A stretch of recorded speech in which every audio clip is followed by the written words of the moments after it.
I just want to welcome Steve Jermy onto the show, who has got a vast amount of experience from a Navy perspective, great analyst, and actually watched a couple of your interviews, and it isn't just the Navy that you look at. You've got a wide overarching repertoire of knowledge. So we're looking forward to this interview, and thank you so much for taking your time out to join us. How are you? Yeah, very well, thanks, Sonal. It's been a busy few weeks. One with the war in the Gulf and the consequences happening not just from my naval background, but from my background in offshore energy as well. No doubt, and that's actually something that I watched one of your interviews yesterday, and I thought, look, that's going to be a great point for conversation, especially with the decision by UAE and in relation to OPEC. But we'll come to that in a second. Firstly, in terms of the blockade, the US blockade, we've seen Iran basically close the Strait of Hormuz. We saw the United States of America then apply a blockade. The blockade doesn't seem to be working. The vast majority of ships have got out. I believe the success rate of apprehending vessels are about a couple of percent. From my understanding, looking into the first 34 ships that had gone through, a large number of Iranian ships had gone through, a lot Indian as well, and various other countries, and vessels that were going to China, and there were even sanctioned vessels that had gone through. So, what is the blockade? What is going on? Blockade's a difficult thing to do if you're in the situation which the United States are. You can have either a close blockade or a distant blockade. If it's close, you could be within 20, 30, 40 miles. If it's distance, then it's much further than that. The challenge that the Americans face is that they are confronted from the Iranian coast with Iranian weapons which would put them into danger.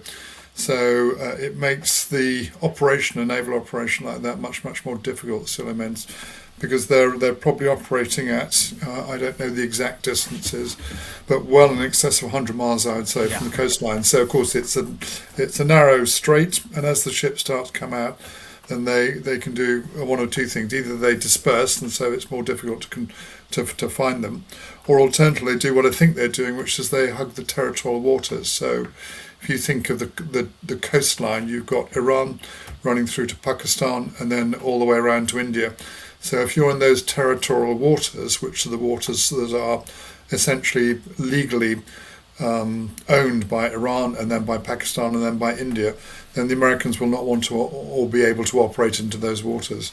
So that's, I suspect, how most of the vessels that are being blockaded by the Americans are escaping. Of course, the Iranian blockade is successful as far as I can see, in as much as any ship that's trying to exit the Gulf has to go through a much narrower strait, 20 or so miles across the strait, which is about the same as the Straits of Dover. So it's a much easier operation for the Iranians to run with much smaller vessels that they can use to intercept, and successfully I think they have done. But the problem with the blockade, and with both blockades, of course, is that nothing's getting out. So we're having the crisis that we're seeing in the global energy markets, which we're going to cover in detail in a bit. But in terms of specifically the blockade, based on the way you've described it, if the war was to go back to being kinetic again, it's going to become even more impossible to hold it, because what's going to happen is, as you know, for example, during the kinetic aspect of the war, the USS Abraham Lincoln was about 300 kilometers away, 400 kilometers away, and then had to retreat. It went up to like almost 1,200, 1,500 kilometers away in order to stop itself being hit by Iranian missiles and drones and to try and get a safe distance. So with this blockade, if the kinetic, they're able to, although it's not successful, that being said, in terms of when you look at the location of where it is, they're able to maintain that position because there is no kinetic war. But if there is kinetic war, based on what you're saying, that would mean they'd have to retreat even further, and there would be essentially no blockade. Is that right? Or if not, do elaborate and illuminate. No, you wouldn't. I think that the fundamental point, Suleiman, is that you would not run a blockade and a kinetic operation together. They just don't make sense, really. The fundamental point is that I don't think there would be many ships that would be wanting to be blockaded anyway, because if there is a kinetic war going on, with the Americans using kinetic forces, and I would suspect that they'll generally come from the carriers or from airfields that are distant, then I think it's unlikely that any merchant mariner will want to risk a blockade, especially if they're going through the straits with what will be quite an aggressive Iranian defence, I think. So it's not the place there you would want to run a merchant navy operation. I might be wrong, and there might be some who might try to escape, but it wouldn't work. So I think that what we would see is an even greater reduction in the ships coming out. I mean, that matters as well for the same reason, which is less oil coming onto the market. I had an interview just now with Matthew, and I asked him the same question. I wanted to ask you the same thing, which is we have heard reports that a number of vessels are getting through the strait as long as they play Iran their toll, as long as they follow a path that has been designated by Iran. Those tankers are going through, and so today, for example, a Japanese tanker went through. It had more than 2 million barrels of oil, which is much more than the kind of the dramatized one where Japan had gone to the United States of America. It was less than 1 million barrels. I guess the question is, how is Iran able to create this designated lane when the US is claiming a blockade? I understand that they can't do the blockade based on distance, as per what you said, and many other experts also said it's the volume of vessels that they're using. They're only using 3. But if the lane is known, why can't they stop it? Well, the simple reason, Solomon, is that they won't be close enough to be in there. So, if you can imagine the Straits of Hormuz, it's like a little pyramid, and the Iranian coastline going around the top. There are there's a designated channel in the north, which is the Iranian channel. But the question is, how do you blockade a ship going through there? I mean, to get to blockade a ship, what you've essentially got to do is get close to the ship with your own ship, use threats to actually get it to stop, or if you can't get it to stop, then use helicopters to get it on board. But actually, to do that in the Straits, you would need to get into the Straits. And as soon as you've got an American warship going into the Straits, then it will be subject to attack, I'm sure, by the Iranians. And the Americans are very uncomfortable about that, because one of the worst things for a warship, especially in these days when you've got drones and you've got hypersonic missiles and ballistic missiles, one of the worst things for a warship is to be close to shore. What warships generally prefer to operate in is with what's called sea room. And sea room means that you've got space to manoeuvre and space to actually move quickly and to make targeting of your ship much, much more difficult. One of the issues is that when you're firing from shore to sea, is that you need to be able to know where the ship that you're targeting is. And if you don't know where it is, then where do you fire your missiles? It's different when you're firing missiles against a land base or against an airfield, because an airfield doesn't move. It has the same latitude and longitude, so you can fire it at that fixed point, and that's that. Whereas with the ship, you've always got to know not only where it is, but also where it's moving to. So for all those reasons, the Americans will not want to operate their ships within the Strait of Hormuz, and for that reason, then it's impossible to blockade a ship if you've got nothing with which to blockade it. The only other thing that you could use is helicopters. But again, helicopters, and I speak as a helicopter aviator, helicopters are vulnerable to air defence missiles. So the great risk is that if you're operating helicopters in the Strait of Hormuz, you'll be shot down. So I would be astonished if the Americans would even try to actually create a blockade close within the Strait of Hormuz. Much more likely they'd do it further afield. And that makes a lot of sense. Now, we have previously, there was only one USS carrier in the region. It was the USS Abraham Lincoln. There was attempts to get the Gerald Ford there, but then they had a number of issues, which again, many people think are hypothesized that there could be mutiny or various other things. But that being said, this time they've put 3 USS carriers there. Apparently a 4th one is about to arrive. Oh, sorry, it has arrived. Sorry, I'm not sure if it's arrived or is arriving, but it's one of those 2. And you basically possibly got 4 with the possibility that Gerald Ford could be relieved. So 3 or 4 USS carriers in the region, which essentially act as military bases. If you can explain to my audience the importance of a USS carrier, why they've got 3, and how they're going to be used in terms of if this war does go kinetic again. Yeah, I think you're talking about three carriers and a small carrier. It's what's called an NHD, which is a helicopter operating platform. They're small by American standards, but large by everybody else's standards. So the Ford class and the predecessors, they're around about 100,000 tons. They're great big ships, nuclear powered. Whereas I think we're talking about the Boxer or the Tripoli, which are smaller carriers, which are generally speaking full of Marines and air power as well. So it's a mixture of forces in those. They do though have fast jets on board, but not the same fast jets on board a carrier. The thing about a carrier is that what you're doing is generating air power. So it is, in very simple terms, I mean, it's an airfield at sea. Yeah. The great strength it has is that it moves, which means that it's much more difficult to target. But also you can turn aircraft around much more quickly on board. But what you're doing with aircraft carriers is actually providing air power. And that air power can have a number of functions, but in very simple terms, the two primary functions are air defence, which could be of your own forces at sea or of a land force, or alternatively strike operations. And there are a number of other things, but those are the two ones. So if you're doing strike operations, then you'll be sending your jets in to strike targets, and they will generally go in packages of 4 to 8. And larger numbers than that. They'll be supported by other aircraft which are jammers, so they can actually jam enemy radars. But the way you want to do that is come in with quite a large number of aircraft, and you'll do it in a wave. It might be a wave of depends on how many ships there are, but it might be a wave of a number. It might be 40 aircraft or so on. The reason that there'll be more ships there is to actually just to increase the volume of aircraft. So in the old days there'd be about 100 people on 100 aircraft on American supercarrier. It's now down to more like 75. But the key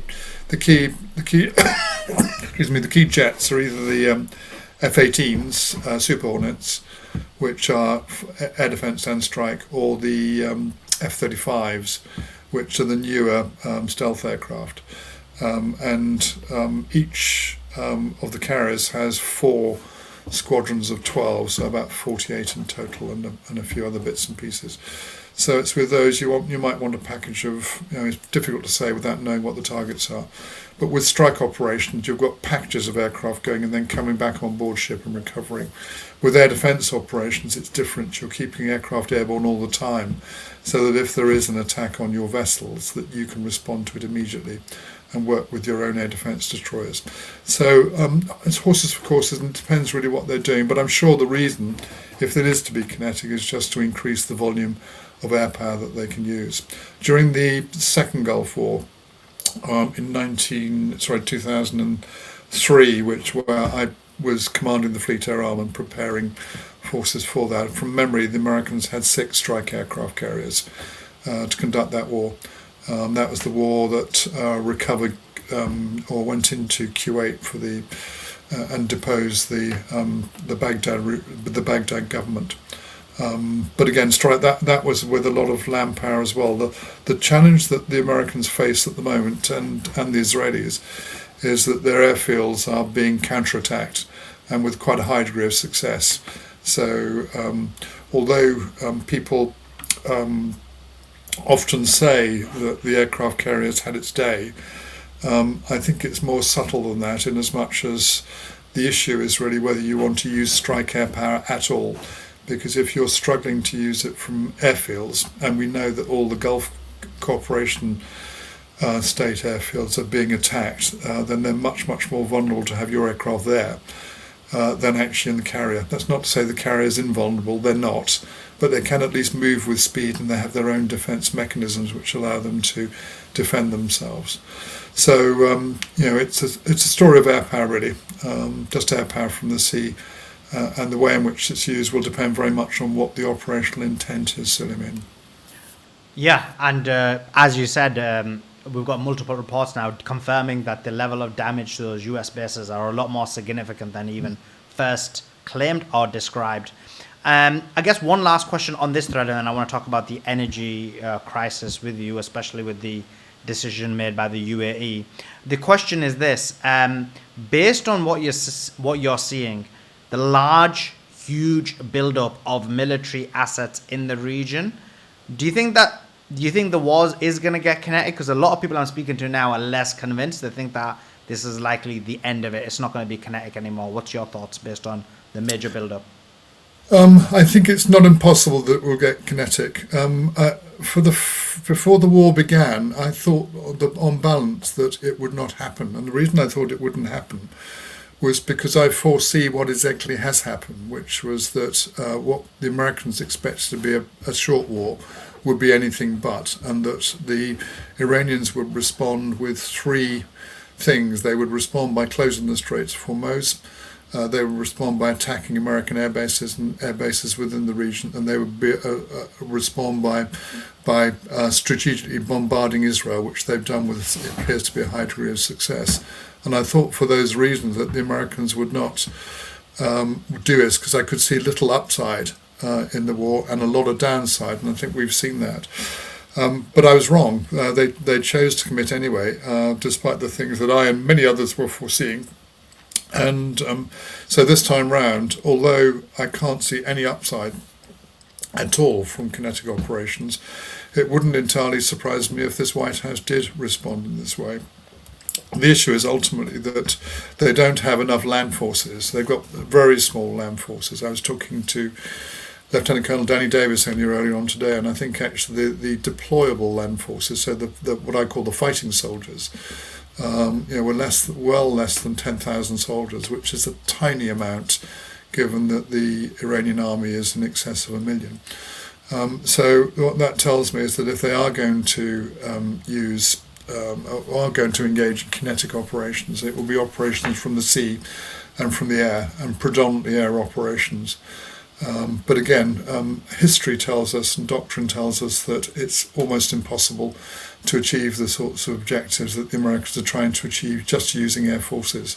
It didn't work the first time round in this campaign, in the 12-day war. It hasn't worked so far in this war, and I can't see any prospect of it working.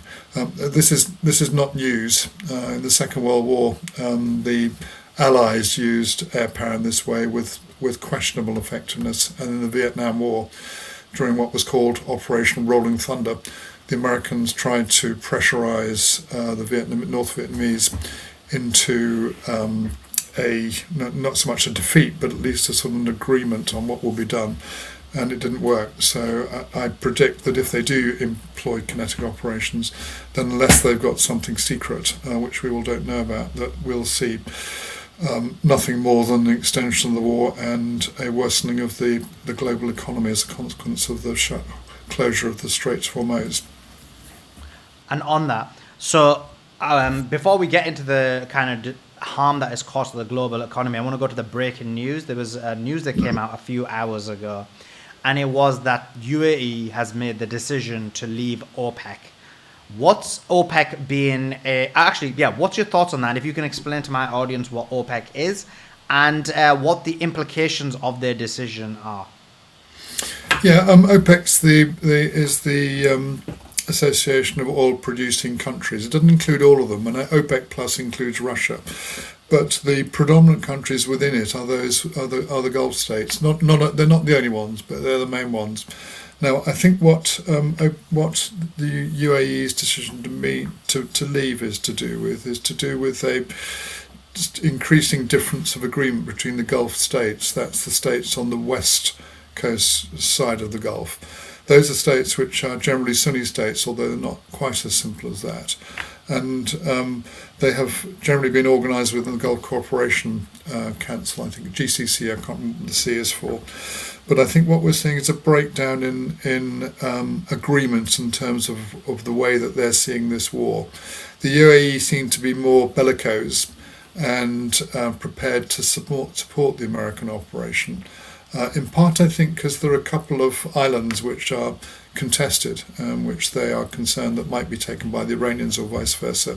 Whereas I think the Kuwaitis and the Saudis in particular are much more nervous. They're nervous that their own oil production regions will be attacked, and if that's the case, then they will be significantly their capacity to produce the oil will be significantly degraded, and that will have significant impacts on their economies. So I think we're seeing more level-headedness from those who are not the UAE, whereas the UAE seem to me to be on prepared to jump on board the path of destruction which the Americans and the Israelis are already on, I'm afraid to say. I think it's unfortunate, but we will have to see. Again, I can see it doing little more than just extending the war if the UAE decide to get involved. I suspect they'll pay quite a significant price. And the reason they'll pay a price is that the air defense capabilities across the region on the Americans, the Gulf nations, and the Israelis are not up to the task of meeting the strategic bombardment that's available to the Iranians through drones, ballistic missiles and hypersonic missiles. We've got protection against drones, but it's expensive. Limited protection against ballistic missiles and no protection against hypersonic missiles. So that's not a good position to be in if you're, for example, in Dubai or somewhere like that, or Bahrain, where we saw the US Sixth Fleet headquarters completely destroyed in the early bombardments. So I think it's unwise, but I can see, because of the nature of the UAE, why they might be embarking on that path. So just coming back to the energy aspect of it. So from OPEC, they were basically able to control the price of oil. You had, like, as you said, the Gulf states in there, you had Venezuela in there, you had a large number of countries in there, and they were able to maintain it. With the UAE leaving, hypothetically, should that not, when obviously we know the Strait has kind of caused major issues where hasn't happened. And so despite this decision coming out, oil prices didn't drop. But if this was to end, you would see oil prices decrease significantly, right? Because the UAE claimed that they can already fulfill 2 million more barrels of oil per day. I've looked into it in detail. And I think the real figure is probably 400 to 700,000. But what's your understanding of the impact, the actual tangible impact of this decision? Well, I think the first thing is it'll have no significant impact on the ability of OPEC to control prices, because during a war like this where the straits are closed, there's very little impact, because the way in which OPEC controlled it was in either increasing or decreasing the volume of oil that they were producing. And the really big players in this are the Saudis. The Saudis are the leader in terms of overall production, or certainly of conventional oils. I mean, the Americans have shale, of course, which is very, very significant. It's been a very big growth element of the growth in the global oil supply over the last 10 or 15 years. But in terms of conventional oil, which is high quality oil, then the Saudis are the people who are the key players in OPEC, and the Russians to a certain extent as well.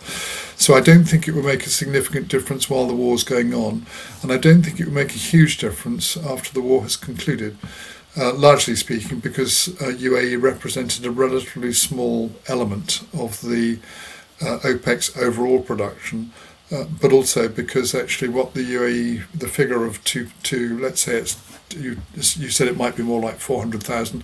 I would agree with that. And so 400,000 barrels of oil a day represents about 0.4% of the global economies, when you think it's about 100 million barrels a day. So it's a relatively small figure, and one which others can have much more influence because they produce much more.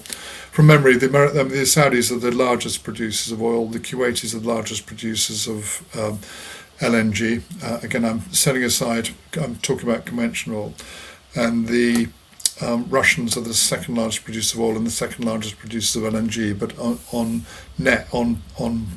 if you take the two together, they're the largest producer of hydrocarbons in the world. So the Russians are really, really big players in this as well. So Saudi and Russia are the key players, I would say. Interesting.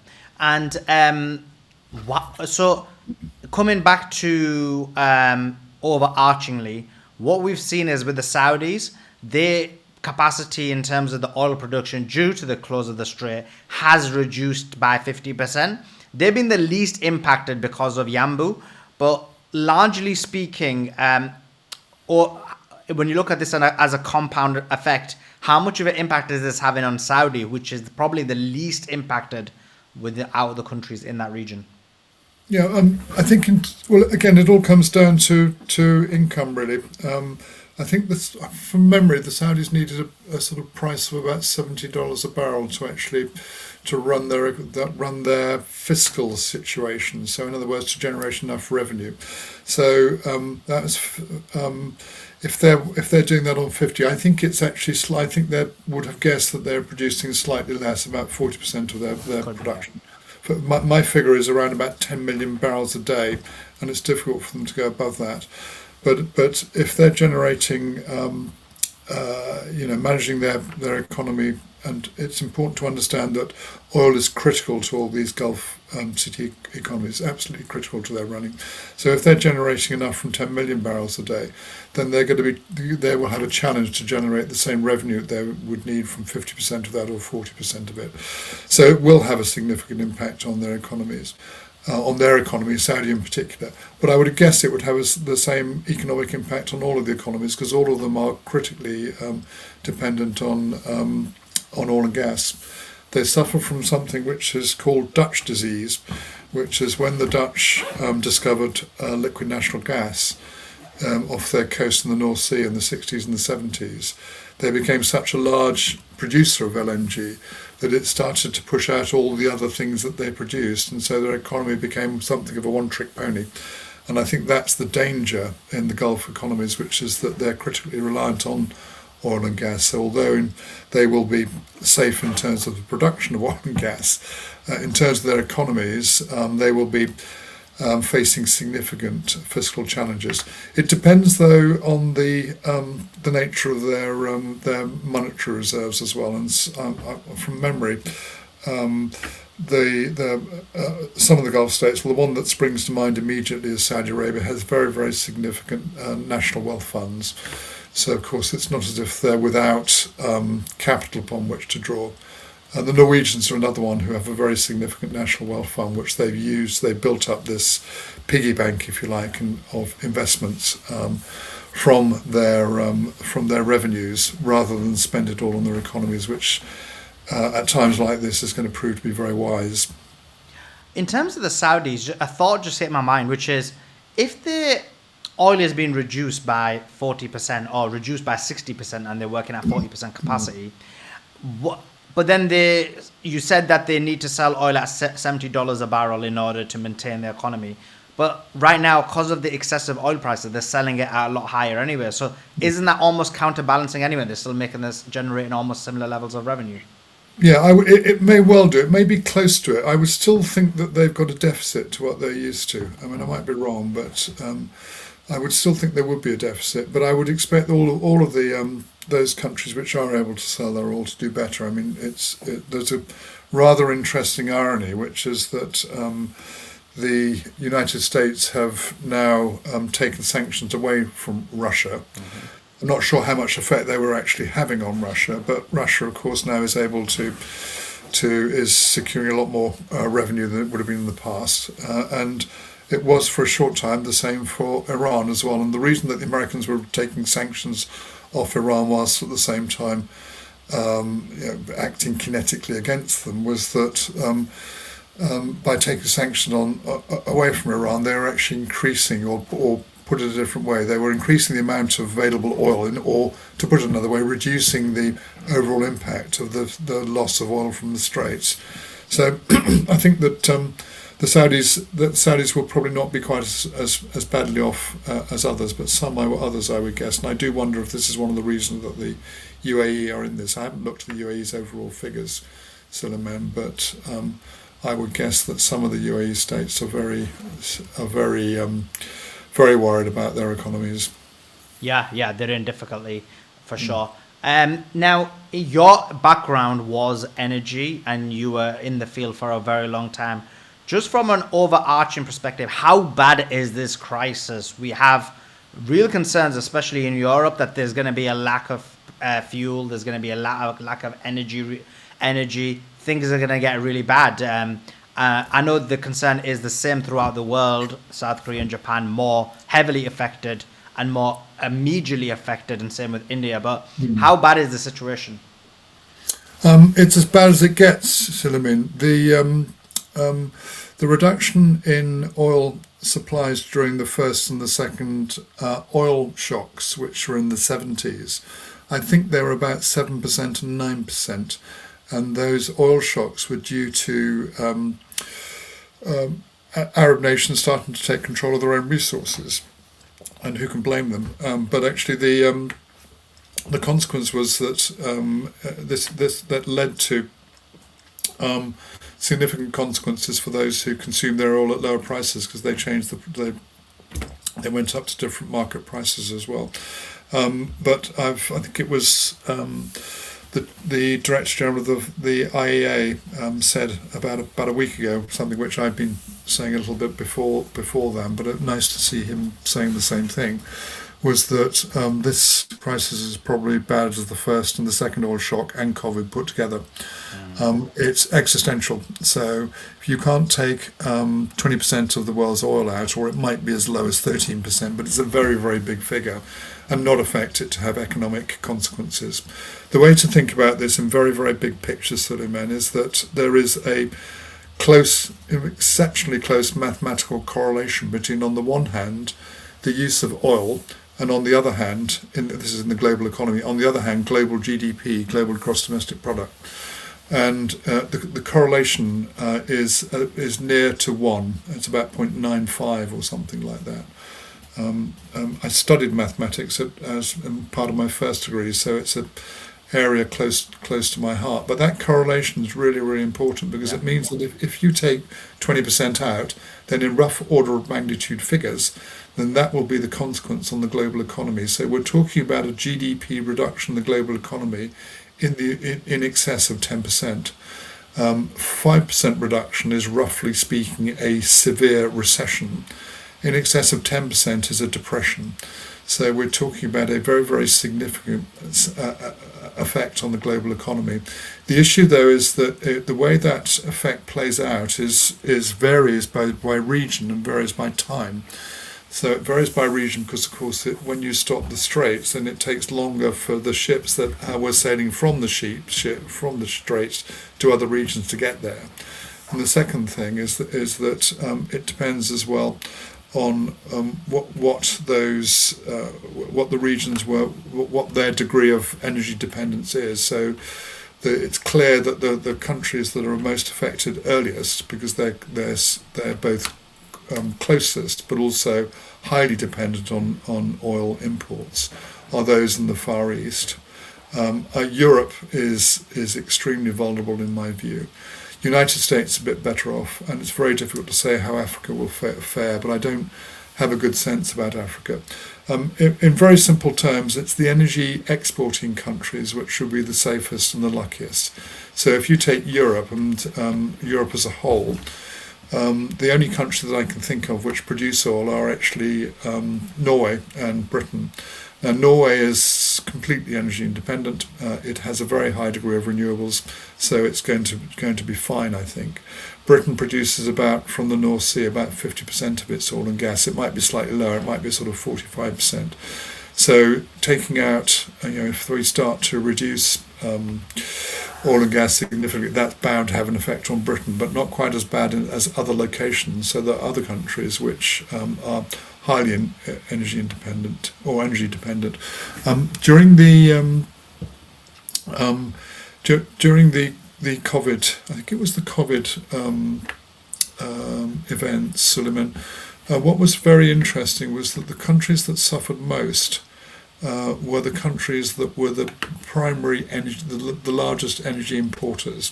So they were known as the PIGS countries. That's Portugal, Ireland, Italy, Greece, and Spain.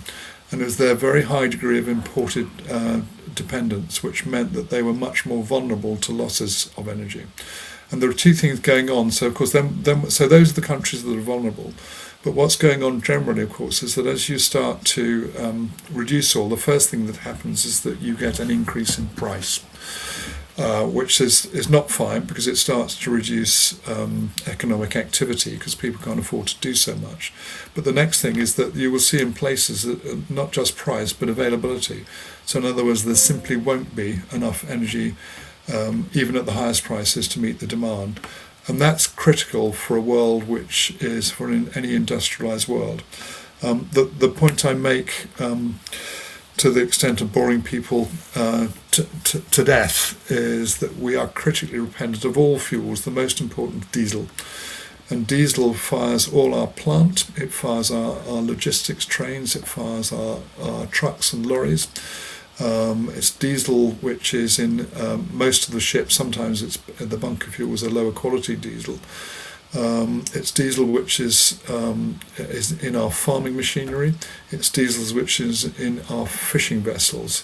So you can see that as soon as you start to actually either increase prices on those or take away capability, and that's a big impact. The other area, of course, are industry. So many industries are very highly dependent on energy.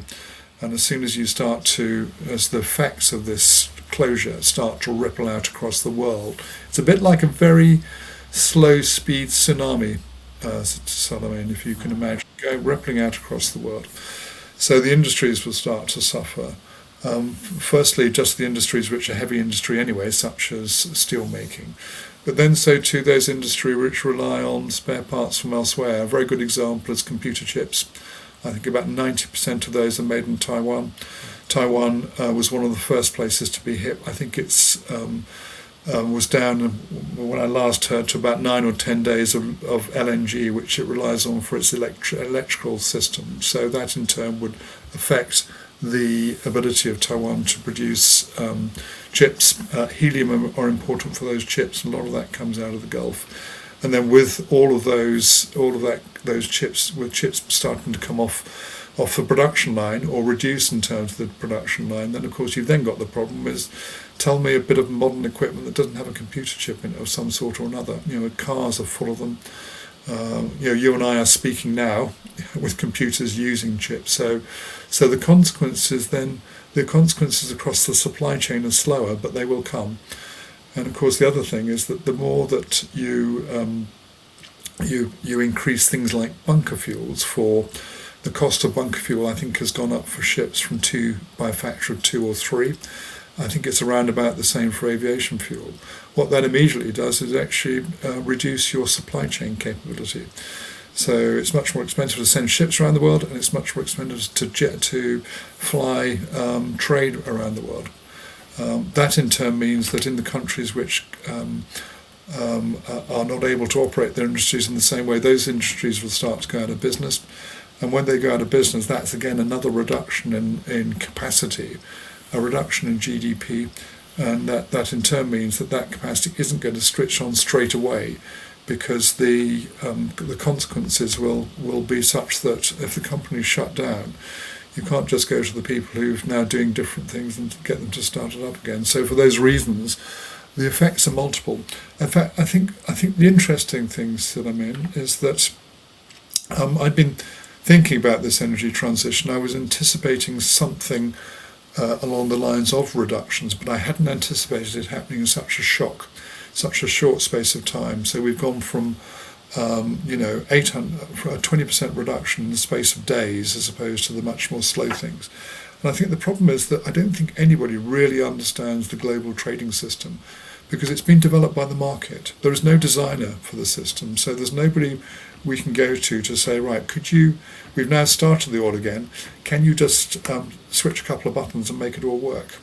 The ships take time. So if a good example was that when do you remember when the Suez Canal was closed by the Everglade vessel? It took, for every day that the canal was closed, it took 6 days for the ships to start to get back into the right patterns of trade. And the figure I've got is for every 1 day closed, it's 6 days to get back. So using that as a metric, I think we're 2 months now into this conflict. So what we're talking about, we're talking about 12 months minimum before the global trading system gets back to normal. So even when the straits open, it's not a question of everything recovering immediately. It will take a long time and in that time, economic damage will continue to be done. So this is about as existential as it gets, Suleiman. No doubt. And another question I've got for you before we wrap up is, I know it might be some of a normal question and may not make sense, but in terms of the North Sea, in terms of the UK's ability to get oil, why can't we increase capacity? I know Trump always says drill baby drill, but even to his Brits. Is it just because of the capacity in terms of the refineries we've got? Is it a self-imposed decision? Why is it we're not producing more oil as Brits? Yeah, it's a very simple. It's the overall available resource. So the every oil field in the world is of a particular size, and the last time in the world where we discovered more oil fields than we used that are represent was back in 1984. So if you can imagine in your mind a normal graph, which sort of looks like a pyramid, if you like, there is good evidence to suggest that the world is at peak capacity as we speak, peak production, and this is something that's forecast many years ago. In fact, over 50 years ago by an American geophysicist called Marion Hubbard King. But within each of the regions, then each of those regions has a limited capacity, because after you've drilled all the oil and taken it all out, there's nothing left.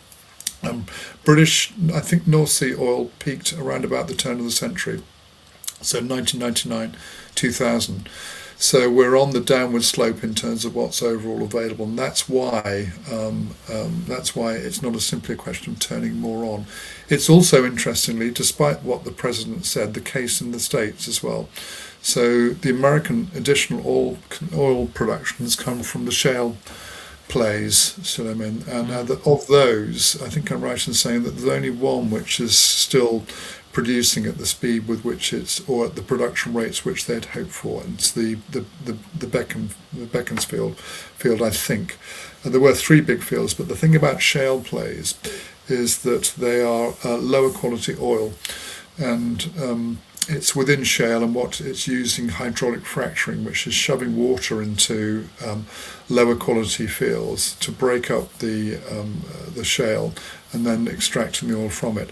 The key thing though about production issue about those fields is that they when they're producing, they peak produce after 6 months of operation, and they're usually down to about 10% production after 2 years, and they're gone within 3 years. So, and as far as I can see, and I think I'm not alone in this, there are many oil geophysicists who will say the same, that actually there isn't the capacity to double the production as the president suggested. In Britain, we could get back to producing more, but I think we would not get anywhere near the production levels of the 1990s, and largely speaking because the oil just isn't there. So it's an issue of availability. When you've drilled an oil field, Suleiman, once it's gone, it's gone. Okay, and do we have any kind of historic examples of oil fields, large oil fields being completely drained? Oh yeah, they're all over the place. So the big question is the Kahar field, which is the world's largest oil field, which is the Saudi Arabian field. We none of us know what exactly there is left in it, but there are certainly oil fields. I mean, the Texas oil fields, I think are probably largely gone. I'm not 100% sure, but there won't be much left. But yeah, no, they all go, because they only have a finite capacity, and once that finite capacity is drilled out, they all go, and it's actually much more difficult to extract oil from towards the end of the field. So imagine if you can imagine a shape like this in a graph, the oil production starts, ramps up quite quickly. You then produce at whatever the production rate is, but then as imagine it as a milkshake. As you get to the bottom of the milkshake, then you're left with the sort of the slurping noises at the bottom, and in many of the fields we're at the slurping noise at the bottom, after which there's nothing. So we're experiencing this shock at a time of probable maximum production of world oil, and it's by no means clear that we'll ever get back to the same levels of production afterwards. So yeah, that's the short answer. Sorry, that's a long answer to a short question, but I hope it sort of explains what's going on. It does, and it's very informative. I've really enjoyed having you on, because I feel like I've learned quite a lot. Steve, thank you so much for taking your time out to join us. We really do appreciate it. I'd love to get you back on again. Where can people find your work? Because you're not easy to find. No, I've got a Substack which I've just started. I've been working full time in the offshore energy sector until last month. I've got a Substack running, Suleiman, which is it's called Morgallos, the Power of the Sea, and it's Morgallos.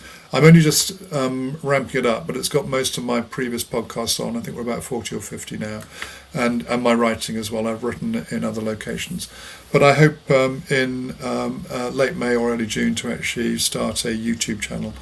But I'll keep you in the picture. That sounds great. We're looking forward to it. We'll always want your wealth of knowledge and experience. Thank you so much for taking your time out to join us. We really do appreciate you. Yeah, pleasure, Suleiman. Keep up the good work. It's important that we have this alternative media because you don't always get it from the mainstream media, I'm sad to say. Definitely. And the Brits as well. We need to take over. Thank you so much anyway. Yeah. Appreciate you. Okay, thanks very much. Appreciate it. Thank you so much. That was Steve. What a brilliant interview. So knowledgeable. Great information, great knowledge. I really enjoyed that. Hopefully you guys learned a lot.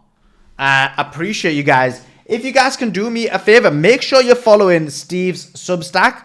There's going to be a lot of news on there, a lot of information, and obviously we'll get him on many times again, and especially when he starts his YouTube, we'll try and give you that information pertaining to his YouTube channel. That's going to be a very important channel to follow. The guy has so much knowledge in terms of energy, has so much knowledge in terms of, as you heard, the oil, and also he is and does have a lot of knowledge when it comes to naval fleets, naval vessels, and obviously as this war continues, those are the two main components. You've got the Strait of Hormuz being blocked. You've got the we've got the Strait of Hormuz being blocked. We've got the American blockade.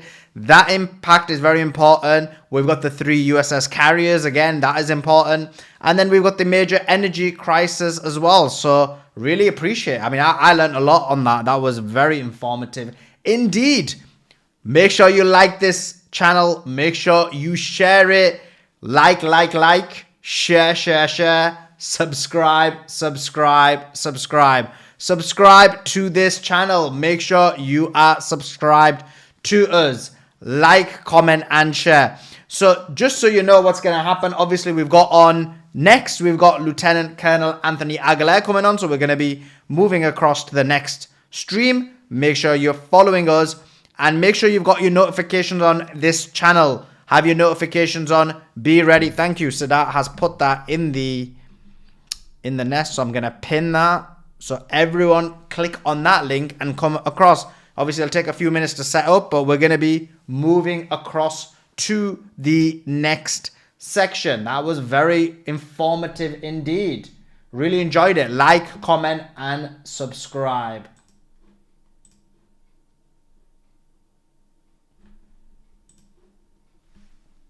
Okay, we're still live on X.